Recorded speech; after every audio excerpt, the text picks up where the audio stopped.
সকাল সকাল এত বৃষ্টি হচ্ছিল যে মনে হচ্ছে বন্যার মতন বৃষ্টি হচ্ছে।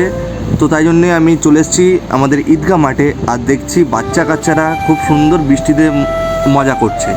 সেই শৈশবের কথা মনে পড়ে গেল আমাদের। जय हिंद, जय भारत, अस्सलाम वालेकुम। मेरा नाम मोहम्मद आजाद आलम, मैं बोल रहा हूँ लाहौटी माठपाड़ा से। आज बारिश का शुभ मौसम है, बच्चे लोग ईदगाह माठ में फुटबॉल खेलने आए हैं और साथ हमको बुलाया है। तो आप जय हिंद, जय भारत। আর এই যে এই কাকুটা খুব সুন্দরভাবে একটা স্পিচ দিয়েছে, আমার খুবই দারুণ লেগেছে। বাচ্চা কাচ্চারা খুব এনজয় করছে এই বৃষ্টিতে। আর শামিমের শ্যুটা দেখো ভাই, আর আইনচুর দেখো কি বলবে সেটাই ভেবে পাচ্ছিল না ও ক্যামেরার সামনে।